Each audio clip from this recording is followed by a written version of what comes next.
when the butler came back to the room, maybe he saw Joe there. Wait for the punchline. Joe had a friend there. Wait for the other punchline. Joe was sleeping with other women right there at the resort. That was what brought about the chaos between himself and Ashlee. Ashlee walked into the lion's den. Who else was in the room? Maybe the friend was there as an allegiance to Joe. That was his alibi. We just think it's very odd that our daughter is traveling with Joe and we don't hear anything from Joe. To me, that's very odd. And initial call that she got from Joe was 11 hours after something had transpired in the room. And that's very odd.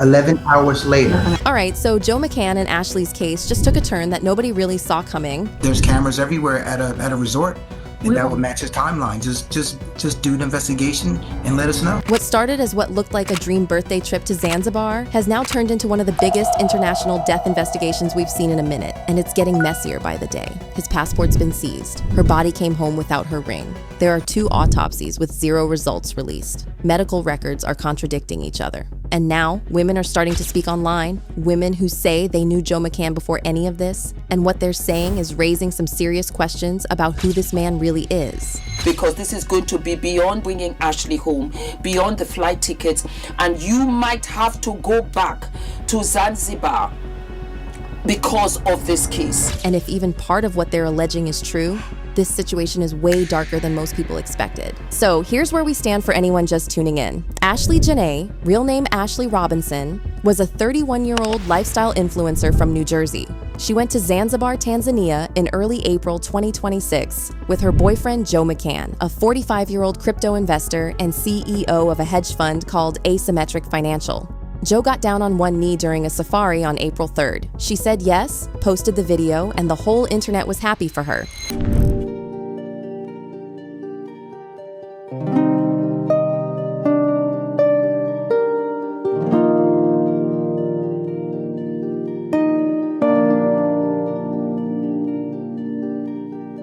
Then, by April 10th, she was dead.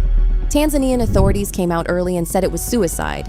Her family came out immediately and said no, that is not what happened, and they want a full investigation. According to the hospital's medical report, Ashlee had an unidentified mark around her neck. They wrote, quote, according to the husband, he found she hanged herself on the door with several question marks. Sometime Jill went back to the room with security, and that's how they found her. Ashlee was also taken to a second hospital who listed her cause of death as cerebral hypoxia by strangulation and suffocation. But that was only the beginning. Now, let's talk about where Joe McCann is right now.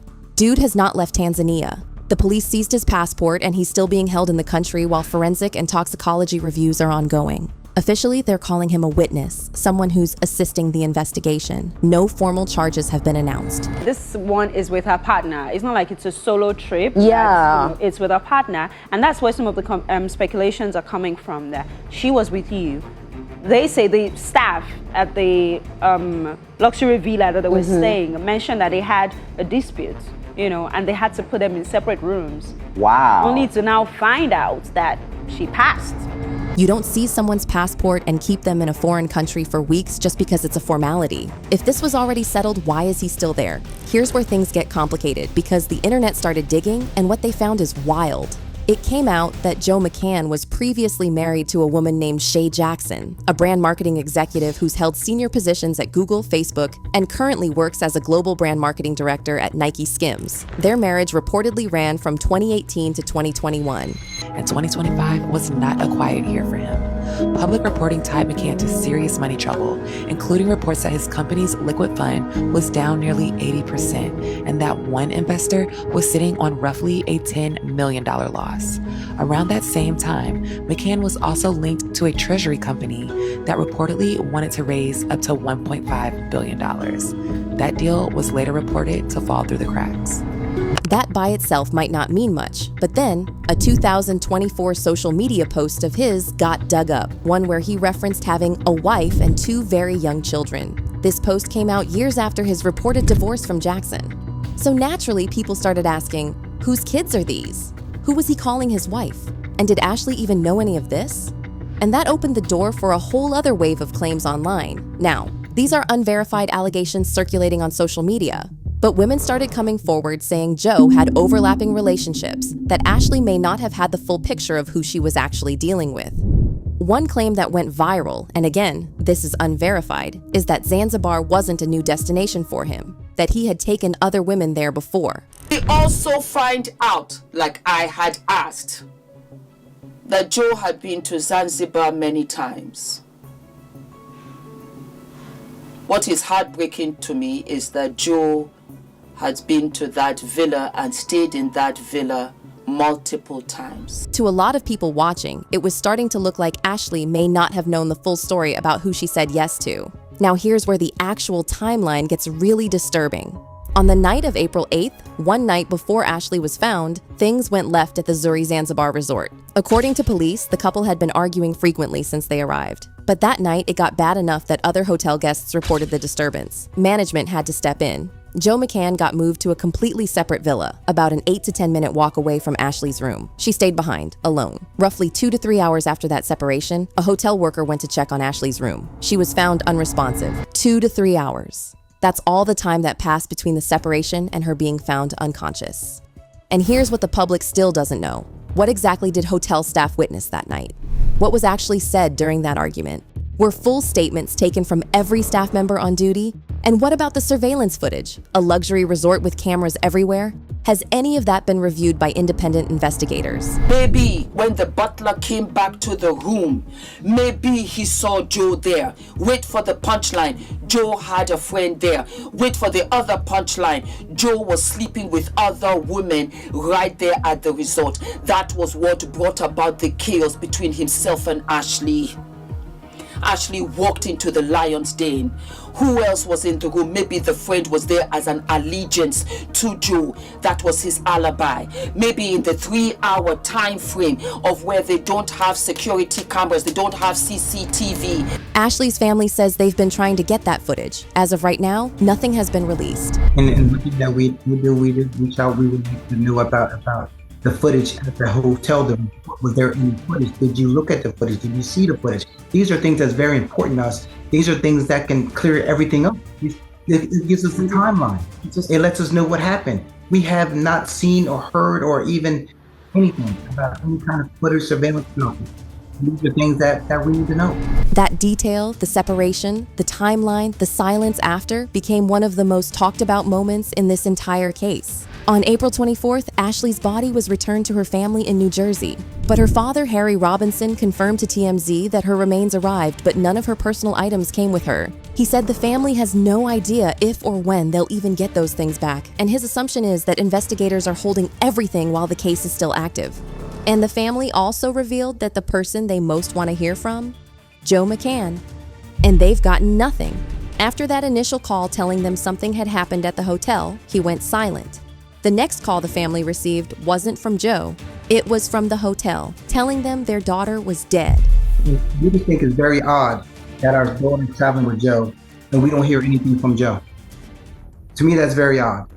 And initial call that she got from Joe was 11 hours after something had transpired in the room. And that's very odd. 11 hours later, 11 hours. Something had transpired and Joe just relayed to Yolanda that Ashlee was okay and she was stable and she was okay and don't worry about it. But that she was at the hospital. Yes. 11 hours later. So have you spoken to him since, and what has he been saying? There has been no communication here. Wow, shocking.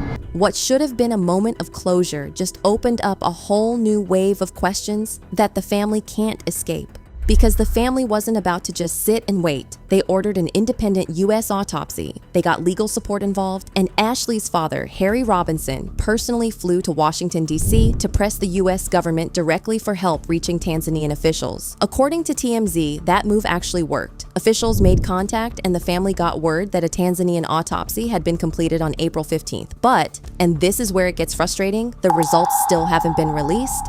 The family's only been told that the investigation is ongoing, nothing else. What is the last update you got on your daughter's death? We haven't had a first update yet. That's the The only thing was a brief brief email from the embassy stating that the investigation was ongoing. That's it. When those findings finally drop, they could completely change everything we think we know about this case. Another thing that really got people talking was an old tweet that resurfaced, where somebody claimed there was already talk weeks earlier that Joe was planning to off Ashlee. Meanwhile, the family had to launch a GoFundMe just to cover travel costs and burial expenses, and raised over $60,000. The fact that a family had to crowdfund to bring their daughter home while the man who was with her when she died runs a crypto hedge fund that didn't go unnoticed. You would have thought that he would have been in constant contact with the family to say, don't worry about anything, I can cover it. You are my family, irrespective of what happened to Ashlee. You would have thought if he had any money, I have covered it. Take the flights. He would have even said, let's do the private plane that he was doing, the private jet and everything that he was doing with Ashlee. I extend that to the family. He's not extending that to the family for a whole bunch of things. He doesn't have the money, one. He's not close to the family, two. And he has guilt all over his face. I'm getting there. Just stay with me. He would have covered everything and said, this is where we are staying, and he would have been at the airport. He would have been at the airport to receive them. And the family also confirmed they're still trying to get the hotel surveillance footage. They are considering traveling to Zanzibar themselves to get answers in person. And we don't hear anything from Joe. To me, that's very odd. That's not a conspiracy. That's a list of unanswered facts, and somebody owes this family some real answers. The case is still open, the autopsy results are still pending, and when they finally drop, they will either confirm what the family is afraid of or offer some other explanation. Meanwhile, Joe McCann's passport is still seized. The footage from the hotel still hasn't been released. The ring is still missing, and the women online are still talking.